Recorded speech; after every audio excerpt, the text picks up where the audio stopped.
Olá, prezado aluno, tudo bom? E aí, estão fazendo a atividade direitinho? As atividades direitinho? Tô de olho em vocês, viu? Quero participação no fórum, quero aquela movimentada, aquela movimentada bem dinâmica que a gente sabe fazer sempre na nossa sala de aula virtual. Pois é, semana passada nós estudamos um pouquinho a respeito do histórico dos bares e dos restaurantes. Nessa semana, nós vamos estudar um pouquinho mais a respeito de como nós devemos classificar os restaurantes a respeito das suas tipologias. No nosso caderninho, nós elencamos vários tipos de restaurante, de bares, né, de serviços de alimentação que a gente pode classificar. Mais uma vez, não é nada oficial, não tem nenhuma lei que realmente imponha, esse estabelecimento ele tem que se enquadrar na categoria bar. Esse estabelecimento tem que se enquadrar na categoria lanchonete. Não, isso não existe. Cada gestor, ele vai querer classificar o seu serviço de alimentação de acordo com aquilo que ele está almejando. Lógico que aí vai um pouquinho de coerência, né? Vai conhecer um pouquinho qual é a classificação de cada tipo de serviço de alimentação para que ele possa enquadrar direitinho. Inclusive, em cada tipo de serviço de alimentação, ele não tem que ficar realmente preso a um único tipo de tipologia. Ele pode ser um bar, uma lanchonete e um restaurante tradicional ao mesmo tempo, por exemplo. Ele pode ser um restaurante familiar, né, e um restaurante típico ao mesmo tempo. Não tem problema nenhum. O importante é que a gente saiba que tem essas diferenciações, porque a partir de cada uma tipologia a gente vai poder administrar esse bar ou esse restaurante, enfim, esse serviço de alimentação de uma maneira única, de uma maneira exclusiva, né, de acordo com o que você está se propondo. Bom, nós vimos também nessa competência, de acordo com o nosso caderno, né, se a gente for olhar, que os restaurantes eles podem surgir de maneiras diferentes. Ele pode surgir de uma maneira espontânea, ou seja, há um centro comercial que existe ali em torno de uma casa de uma determinada pessoa. Aos poucos, as pessoas que trabalham naquele centro comercial sentem a necessidade de almoçar, de jantar ou até mesmo de tomar café da manhã. E uma pessoa vê ali na oportunidade de abrir a porta de sua casa, né, colocar algumas mesinhas e começar a servir a alimentação a partir dali, de uma maneira espontânea.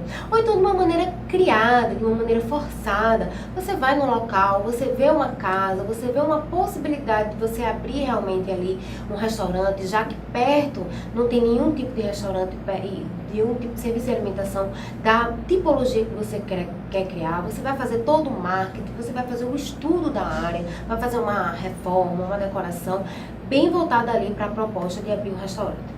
Nós vimos também no nosso caderno que a motivação das pessoas, do cliente, ela pode variar. A pessoa pode frequentar um restaurante de serviço de alimentação por curiosidade, pelo preço, por necessidade, por status, ou porque aquele chefe realmente está fazendo muito sucesso no momento. Hoje em dia, a gastronomia está muito ligada a essa questão, esse fator do chefe de cozinha, né? Antigamente, os chefes de cozinha ficavam mais lá mesmo, lá nos bastidores, ninguém sabia direito quem eram os chefes. Hoje em dia não, de uns anos para cá, o chefe de cozinha ele vem fazendo muito sucesso e ele realmente é capaz de levantar um serviço de alimentação. Pensando nisso, nós estamos aqui, como você já deve ter percebido, estamos no Dali Cotina, aqui em Recife, e vamos fazer uma entrevista aqui na aula de hoje com a proprietária, né, Cristina Nunes, que, muito obrigada, viu, Cris, pela oportunidade de estar aqui.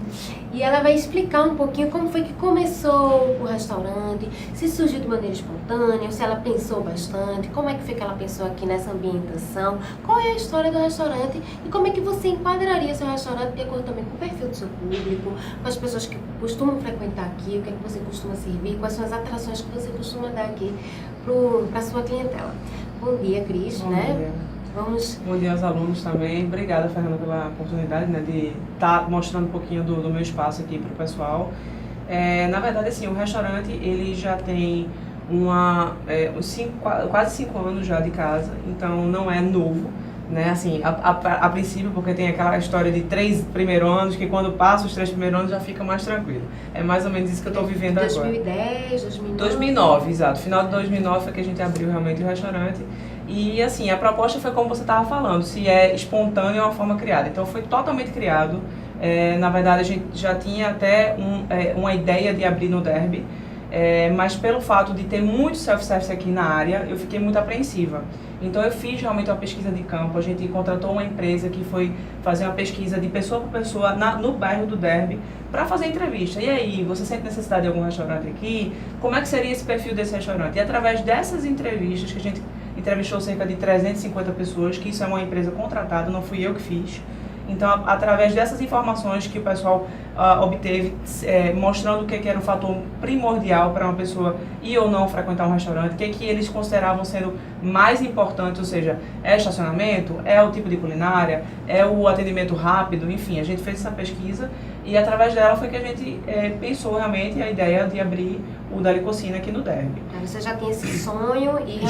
Já tinha o sonho de abrir realmente um negócio próprio que fosse voltado ou para hotelaria ou para gastronomia. Então, assim, terminou que o espaço veio a calhar, porque é um espaço super intimista, é uma casa dos anos 40, como você deve mostrar no vídeo também, a parte externa da casa, que é realmente uma casa bem antiga. Então, a gente queria fazer uma coisa mais íntima, mais, assim, confortável, que fosse aconchegante realmente para o cliente, mas que não tivesse essa história de self-service, que é uma coisa tão comum que a gente vê hoje em dia. Eu queria uma coisa prática, que o cliente não ficasse esperando 40 minutos para sair um prato, até porque hoje em dia todo mundo quer agilidade, né? Ninguém tem tempo mais a perder, mas ao mesmo tempo um serviço diferenciado, que a pessoa não tem que se levantar para ir até o buffet, escolher o prato, etc. Que a pessoa escolha realmente no cardápio e acessível através desse cardápio. Então você achou que foi primordial essa questão de você ter contratado uma consultoria para poder fazer essa pesquisa, esse trabalho de campo? Para mim, especificamente, foi porque, assim, esse local não é um local realmente muito conhecido por ter serviços à la carte, que é o que a gente tem hoje em dia, né? Que é à la carte, que é o serviço do chamamento da carta. Então, a maioria daqui, restaurantes próximos como Macunaíma, como até o Pátio, desculpa, eles usam mais buffet. Então, é difícil, assim, a minha preocupação foi essa. Como é muito comercial essa área, tem muitos hospitais, muitas clínicas, muitos centros comerciais empresariais. Então, será que o pessoal ia realmente vir até aqui para almoçar ou gostaria mais de uma praticidade, uma coisa mais prática que come à vontade e só paga no final? Então, a gente teve que fazer realmente essa pesquisa, porque minha preocupação era se eu teria público suficiente e seria rentável, né? Porque todo negócio a gente não quer fazer ONG, a gente precisa ter o próprio lucro. Então, foi mais ou menos isso, a gente foi por esse caminho e através dessa pesquisa foi que a gente criou realmente a proposta do restaurante. Eu já queria fazer um restaurante voltado para a gastronomia mais mediterrânea, especificamente a espanhola, porque eu já tinha morado na Espanha e sou encantada com essa gastronomia. E a Mediterrânea, a dieta mediterrânea especificamente, você sabe que é uma das mais saudáveis do mundo, que tem essa parte muito de azeite, realmente, mexe muito com muitas saladas, com frutos do mar, que é realmente muito saudável. Então, assim, eu já queria fazer essa proposta de culinária mediterrânea. Então, eu juntei o útil e agradável para fazer a casa. Então, toda a temática do restaurante foi através da culinária mediterrânea, tanto é que a gente tem cores quentes aqui. Então, a gente usa muito tom de laranja, muito tom de vermelho, a gente não usa nenhuma cor fria. O guardanapo também é laranja. Então, assim, tudo foi pensado. O assento da cadeira é vermelho. Assim, a proposta da casa, como era mediterrânea, a gente queria trazer um ícone, porque eu queria juntar arte com gastronomia. Então, quem melhor do que Salvador Dalí, que é realmente uma pessoa fantástica, né, ao meu ver. E no ano que a gente abriu o restaurante, ele tinha completado 20 anos da morte dele. Então, a gente fez toda a temática de Dalí. Então, os quadros, você pode observar que a maioria dos quadros são dele, ou são gravuras dele. E, assim, a proposta da casa era que a gente realmente trouxesse artistas locais para também expor aqui, por que não, os seus próprios quadros e também tentar lucrar um pouco, fazer uma renda também através desse espaço. Então, a gente colocou toda a temática dessa forma, né, fazendo essa conexão com o Salvador Dalí. Tanto é que o primeiro impacto, quando você abre logo a porta, é o quadro dele meio que recepcionando com um chapéu de cozinheiro e tal. Enfim, então tem toda essa logística. E aí, assim, apesar da gente ter uma culinária mediterrânea, é óbvio que o meu interesse é adaptar a gastronomia ao paladar local. Então, desde o começo a gente pensou, não, vamos sim trazer, por exemplo, a paella, que é um prato específico da Espanha, vamos trazer muitas saladas, muitos risotos, mas vamos adaptar o paladar local. Então, assim, a gente fez muita adaptação, muita adequação. Então, por isso que chamam a gente de Mediterrâneo contemporâneo. Que contemporâneo, você sabe que é aquela culinária que agrada, que faz uma mescla das culinárias mais famosas do mundo, justamente para poder atingir o público-alvo. Porque hoje em dia o pessoal quer praticidade e quer variedade também. Né? A gente sabe que óbvio que tem alguns restaurantes que, por exemplo, você tem um tipo de guarnição com a proteína e vai sair aquilo. Então o cliente não adianta ele chorar, espernear, pedir para trocar, que não vão trocar. Vão dizer, não, aqui é assim porque o chefe fez assim. Não pode mudar. Não pode mudar. Aqui não, aqui a gente é um pouco mais flexível, por entender que a gente está localizado no derby, como eu te falei. O pessoal quer realmente essa flexibilidade e assim, eu estou concorrendo querendo ou não, com self-service. Então eu preciso ter um pouco mais de flexibilidade para tentar atingir esse público realmente local. Então você consegue classificar seu restaurante como sendo um restaurante típico espanhol da culinária mediterrânea, com a versatilidade sendo versátil, na verdade, para a gastronomia brasileira. Exato. E assim, o espaço físico, na verdade, o pessoal às vezes enquadra muito dali como isso, que eu nem gosto muito, porque eles enquadram como bistrô. E aí bistrô, se você vê o bistrô lá fora, é uma coisa completamente diferente, que é uma casa menorzinha, com um preço mais acessível, com um cardápio... As mesinhas na rua. Exatamente. Aqui bistrô já muda de figura. Você sabe disso, bistrô, quando o pessoal fala o nome bistrô, já pensa que é uma coisa caríssima. E associar logo apenas a culinária francesa, exatamente, que surgiu lá, como a gente viu no nosso caderno, mas... Então assim, tanto é que quando eu abri o Dali, a minha preocupação era com o nome. Se eu ia colocar restaurante Dali, que eu achei que restaurante ia ficar uma coisa muito grande, o pessoal ia pensar que era um ambiente imenso. Bistrô eu não queria, justamente para não vincular essa ideia que o público já faz de bistrô aqui no Brasil. Então eu pensei em Dali Cocina, que no caso seria a cozinha de Dali, né, que é justamente para poder fazer um local aconchegante, com a culinária muito interessante, mas com preço acessível, que todo mundo pode comprar. Tanto é que tem pratos, a gente tem cardápio que vai de R$19 até R$70. Então depende muito do que a pessoa quer comer. Porque varia também, vocês abrem para a hora do almoço, para a hora do jantar, então esses pratos até mais rápidos, com um preço mais acessível, devem sair mais na hora do almoço. Exato. A gente tem, assim, apesar de a gente ter um cardápio único para os dois horários, para almoço e jantar, a gente tem uma variedade muito, muito grande. Então, assim, justamente tem alguns pratos específicos que o pessoal pede muito no almoço, muito mais, porque quer realmente essa agilidade, né? Porque tem que voltar a trabalhar, então tem a hora fixa para retornar.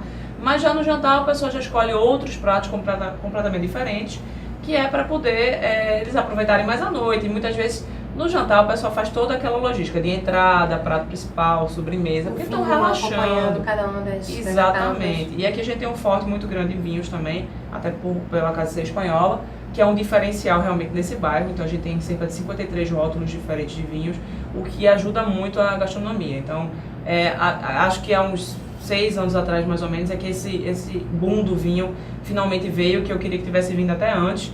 Mas finalmente o pessoal está começando a encarar vinho como uma coisa realmente diferenciada. Que harmoniza com o prato, que faz todo o diferencial no paladar, né? Completamente. No flavor, né? Na degustação. Aqui ainda existe, né, Fernanda, na verdade, uma limitação em termos de harmonização. Tanto é que eu vou para vários restaurantes, quando eu chego lá, a pessoa diz, quando eu peço um vinho, a pessoa nem pergunta qual prato que eu vou comer. Vai dizer, olha, esse aqui é excelente. Sim, mas você não sabe nem o prato que eu vou comer. Como é que eu vou fazer a harmonização? Mas assim, eu acho que a gente está caminhando para isso e futuramente a gente vai estar realmente dando aulas aqui de vinho, se Deus quiser. E vocês, futuros técnicos aí de bares e restaurantes, né, vão ter disciplinas que ensinam um pouquinho a respeito do vinho, vão estar aí no mercado também, trabalhando para aumentar e para a gente chegar nesse patamar aí. Então, vamos já.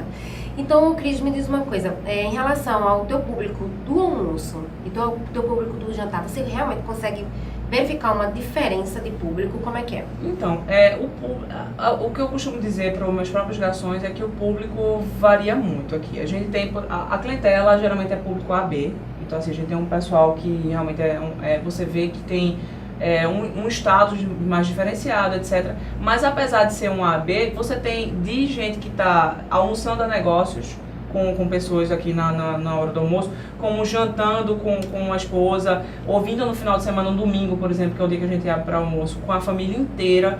Então é um público muito variado. A gente tem do mais novinho, tem um cliente de 2 anos de idade que vem com os pais, até seus 70 anos, 80 anos, que são clientes que assíduos realmente. Então, assim, em termos de você conseguir diferenciar esse público, o que diferencia muitas vezes é o mesmo público. Por exemplo, eu tenho o mesmo cliente que vem no almoço e vem no jantar, mas ele está em momentos distintos. Então, as pessoas têm que perceber isso, porque quem dita digamos assim, a aceleração ou não do atendimento não é o garçom, é o próprio cliente. Então, porque um cliente veio uma vez e ele estava com muita pressa para comer, porque você sabe que ele estava em reunião de negócios, isso não significa que agora que ele está jantando com a esposa, ele queira a mesma aceleração. Então, o garçom tem que dar uma pausada e mais devagarzinho, porque sabe que apesar de ser o mesmo cliente, ele quer ou coisas diferentes. Distintos. Exatamente. Então, não dá para classificar o Dali Cucina assim, Isso. Cucina, né, num único tipo de empreendimento. Isso aqui é um restaurante totalmente família. Isso, não tem condição, porque assim, por ser horários distintos e assim, tem uma área realmente comercial, mas no final de semana a gente sabe que domingo, por exemplo, é um dia que todo restaurante lota, seja lá qual for, né? Então, a gente tem de tudo, a gente tem de pessoas que durante a semana são mais realmente, o público é mais voltado para pessoas que estão aqui a negócios, ou seja, ou fechando negócio, ou estão na área próxima e vêm só almoçar para poder voltar para trabalhar. Então é raro a gente ter casais ou ter mais famílias. Agora, já à noite é muito casal, muito casal. Final de semana, dia de domingo, como eu te falei, ou sábado à tarde também é muita família. Então, assim, é muito variado. E é aquela coisa, restaurante é coisa muito instável. Você pode, por exemplo, ter um movimento altíssimo na sexta-feira à noite, na quinta-feira seguinte tá fraco, e aí, então você tem que dar uma variada, dar uma mexida realmente nessa parte do marketing, para fazer também todo esse viés de tentar trazer público novo para cá. E, obviamente, você tem que selecionar o público, ou seja, você tem que tentar fazer uma propaganda meio que seletiva, que você está querendo pegar aquele público, aquele perfil específico do público, mas não dá para dizer se é um pessoal que só vem para negócio ou só vem para lazer. É muito difícil. Está muito diversificado, né? Com certeza. É muito positivo, né? Mas aí, diante disso, você percebe que você precisa, como você já falou em relação à questão do garçom, do atendimento, você já percebe que você precisa ajustar a sua administração todo dia, toda hora, de acordo com o horário, com a clientela, de acordo com a realidade, né? Isso é muito rico, né? Acredito que para o gestor, porque você pode estar... Você está acostumado, você está preparado para o que vier. A gente tenta, né? Nem sempre acontece. Mas normalmente a gente tenta estar preparado para tudo mesmo. E assim, mesmo às vezes, por exemplo, a gente fala que é um público mais seleto A, B, mas às vezes acontece do pessoal estar saindo do laboratório, que é aqui próximo, bem ao lado, e o pessoal já entra perguntando, esse é o service? Você fala assim, não, mas olha, a gente tem esse prato aqui que sai em 10 minutinhos e tal. Aí a pessoa termina ficando. Então, às vezes, a gente atinge realmente uma clientela até mais baixa, um CD, que é fantástico também, porque a gente tem essa variação do cardápio. Então, como a gente tem um preço relativamente baixo de alguns itens, as pessoas terminam ficando. Agora, para isso, eu preciso fazer aquele marketing para só dizer, olha esse prato aqui. Encantar, né? Trazer logo para um perfil que seja dele. Porque senão, se ele vê, digamos assim, o cardápio inteiro, ele vai dizer, não, tá muito caro para mim, não dá certo. Então a gente tem que realmente chamar e puxar para aquilo que a gente acha que vai agradar aquele tipo de público específico. E sendo assim, percebo que o Dali, ele participa de alguns festivais, né, gastronômicos, e com isso também muda um pouquinho, né, da outras áreas, né, em termos de clientela mesmo. Com certeza, exato. A gente já está com, como eu te falei, 5 anos de casa, e desde o começo a gente tem muita preocupação em entrar em festivais, que realmente traz um público diferente do que a gente já conhece, e faz com que as pessoas às vezes conheçam pela primeira vez. Pode ser que aquela pessoa nunca retorne, mas também pode ser que ela se torne cliente e passe a trazer mais pessoas ainda. Então, assim, existem vários festivais na cidade hoje em dia. A gente tem o Festival da Brasel, que é o Recife Sabor, que a gente participa todo ano, que esse a gente tem que fazer um prato específico do cardápio diferente, ou seja, a gente cria uma versão nova de um prato, e coloca aqui com preço promocional, então é só por um período distinto. Então o pessoal às vezes tem interesse porque é um prato diferente do que a gente já pratica. Tem um que a adesão é fantástica, agora esse já traz muita variação de público, que é o Restaurante Week, que eu não sei se você conhece, que é aquele que você tem um menu completo, ou seja, entrada, prato, sobremesa, por um valor bem mais acessível. Então, se eu não me engano, agora está R$38 por aí. Então isso termina atraindo muita gente. E aí, esse momento, ele é fantástico porque a gente atrai público novo. Ao mesmo tempo, a gente tem um impasse aqui, que é o fato de você... o cliente que já é fixo da casa, ele gosta desse ambiente porque ele é mais tranquilo. E a partir do momento que você lota o ambiente com outras pessoas e fica aquela zoada, ele já passa a, digamos assim, não gostar tanto. Aí faz, vai ter restaurante week, então me diga que eu nem venho semana que vem. Mas é muito interessante, né? A questão dessa participação dos festivais. Exato, não, é fantástico, é fantástico. Eu gosto muito de participar, só não participo quando a gente realmente não tem tempo, tem outras coisas acontecendo, mas normalmente é bem importante você participar, até para divulgação também. Porque esses festivais, todos eles, você paga uma taxa para participar, mas ao mesmo tempo você tem todo o retorno também de marketing, porque, vamos supor, se é a Brasil que está fazendo o festival, ou se for a Revista Engenho, que são os dois principais que fazem festivais aqui, você dá, no caso, o valor financeiro, mas você tem outdoors falando sobre o assunto, você tem revistas falando sobre o assunto, jornais, então a mídia é muito grande, né? E termina que se você não participa, você fica de fora, então aqueles que estão participando recebem muita clientela e você não recebe ninguém. Pois é. Então é bem complicado. Então, esses são aspectos gerenciais, que na verdade a gente está antecipando aqui, dando um gostinho, mas que a gente vai continuar essa conversa na semana que vem, né? Que a gente vai passar a falar mais. Vamos continuar aqui com o Cris, né? E ela vai continuar falando um pouquinho a respeito desses aspectos gerenciais. Nós podemos perceber que realmente englobar, enquadrar o da Licotina em algum tipo de tipologia é muito difícil. A gente percebe que está variando, inclusive, em turnos. No horário do almoço é um tipo de público, no horário de jantar é outro, no final de semana é outro. Então está variando bastante. Mas a gente vai continuar a nossa conversa aqui, né? Na semana que vem nós teremos mais aula a respeito dos aspectos gerenciais e Cris vai ajudar a gente a entender melhor como é que se deve administrar um restaurante para você, futuro técnico em bares e restaurantes. Bom, mais uma vez, estou de olho em vocês lá nos fóruns, nas atividades, não deixem de fazer. Qualquer dúvida, podem entrar em contato comigo, com a tutoria, que nós estamos aí para ajudar vocês. Semana que vem a gente se vê, fiquem com Deus.